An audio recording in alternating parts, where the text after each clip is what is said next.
Chinese food, તમામ bakery product, તમામ ઠંડા પીણા ખાવાનું બંધ કરું છું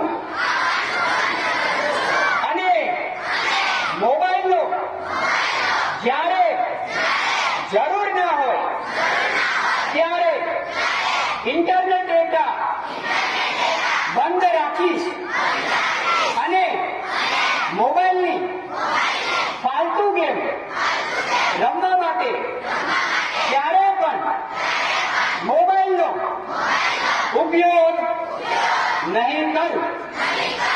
તમારા માટે ચાલશે, બરાબર?